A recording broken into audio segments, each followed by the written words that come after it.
Hello students, welcome to BBVN online classes. Myself Mamta and from today onwards we are going to read Sanskrit. तो आज से हम शुरू करते हैं संस्कृत पढ़ना. As you can see on your screens also कि हमारी जो बुक है इस बार that is रुचिरा तृतीय भाग अष्टम वर्गाय संस्कृत पाठ्य पुस्तकम. ठीक है, तो 8th क्लास के लिए इस बार ये बुक्स जो है रुचिरा वो हमारे सिलेबस के अकॉर्डिंग है. देन जो सेकंड जो बात आती है वो है पाठानुक्रमणिका. ठीक है, पाठानुक्रमणिका का मतलब होता है लेसन्स की पूरी एक टेबल हमारे सामने है. इधर जो है लेसन्स के नाम है और इधर जो है वो पेजेस कौन से पेज पर है वो है दिए गए हैं. ठीक है, तो हमारे इस बार सिलेबस में जो है वो 15 लेसन्स हैं. और ग्रामर की बात करें तो संधि कारक शब्द रूप और धातु रूप है. ठीक है, तो आज हम पढ़ेंगे अपना पहला पाठ दैट इज़ सुभाषितानि.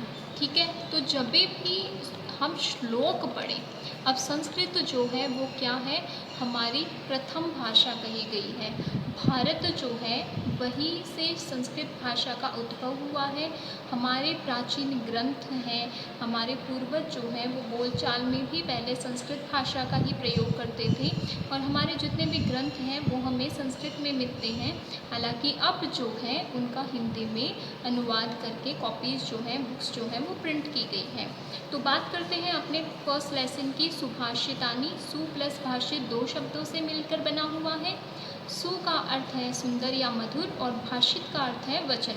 तो इस तरीके से सुभाषित का मतलब क्या हुआ, मीठे वचन या सुंदर वचन. तो हमें इसमें बहुत ही अच्छे चीज़ें जो है पढ़ने को मिलेंगी. प्रस्तुत पाठ जो है वो सुक्त मंजरी, नीति शतकम, मनुस्मृति, शिशुपाल वधम, पंचतंत्रम. ठीक है, ये बुक्स के नाम हैं, वहाँ से लिए गए हैं जो कि काफ़ी हमारे जो श्लोक हैं वो काफ़ी रोचक और विचारपरक हैं. विचारपरक रोचक इसलिए कहूँगी क्योंकि इनसे हमें बहुत कुछ अपने जीवन के बारे में सीखने को मिलता है, चीज़ों की महत्ता के बारे में सीखने को मिलता है.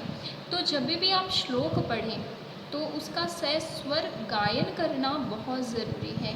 दो फायदे हैं सस्वर गायन करने के श्लोक को. एक तो जब भी आप संगीत में ढालते हैं तो वो बहुत ही रुचिपूर्ण लगता है, कुछ नया लगता है. और दूसरा उसका फ़ायदा ये है कि वो जल्दी से याद भी हो जाता है. तो पहला श्लोक जो है वो गुणियों के बारे में है.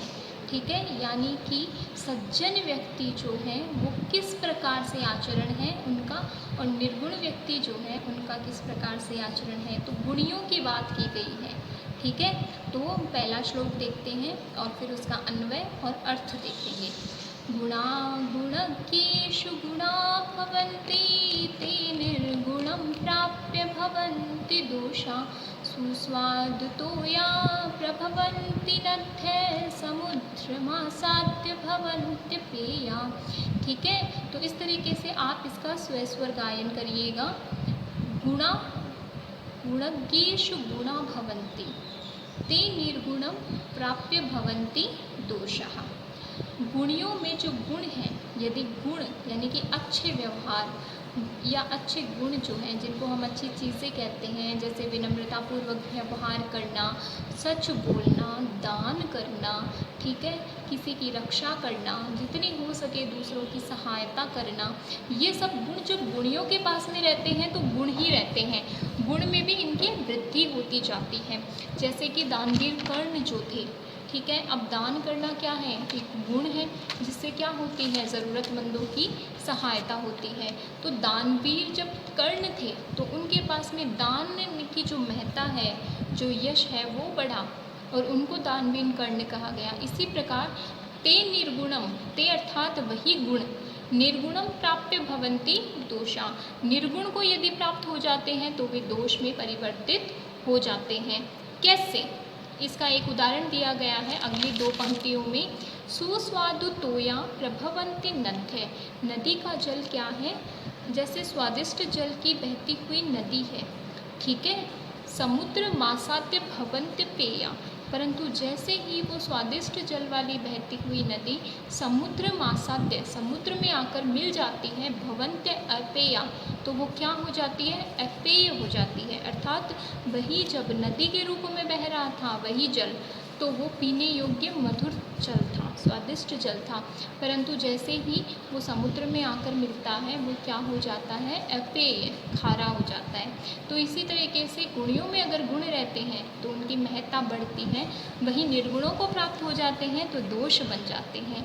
जिस प्रकार स्वादिष्ट रूप में बहने वाली नदी भी समुद्र में आकर क्या हो जाती है, ना पीने योग्य हो जाती है। नेक्स्ट हम बात करते हैं, साहित्य संगीत कला विहीन है, साक्षात पशु पच्छ पुच्छ विषाणहीन है, तृणम न खादन अपि जीवमान है, तद भागधेयम परमम पशूनाम। साहित्य संगीत और कला जो है अर्थात नॉलेज जो है उसकी महत्ता के बारे में बताया गया है कि साहित्य संगीत और कला से विहीन अर्थात रहित व्यक्ति जो है पूंछ और विषाण अर्थात सींग से हीन रहित होते हुए भी साक्षात पशु के समान इस पृथ्वी पर घूम रहा है या आचरण कर रहा है। अर्थात साहित्य संगीत और कला से रहित व्यक्ति साक्षात पशु के समान, जिसके पूंछ और सींग नहीं है फिर भी उसको क्या कहा गया है, पशु कहा गया है। तृणम न खादन अपि जीवमान है, तृणम अर्थात घास, न खाते हुए भी वो जीवित है। तद भागधेयम परमम पशूनाम, ये पशुओं के लिए बड़ी सौभाग्य की बात है, क्योंकि वही अगर वो व्यक्ति भी अगर क्या करेगा, घास खाने लग जाएगा तो फिर पशु क्या करेंगे, हिस्सेदारी हो गई ना भोजन में उनके।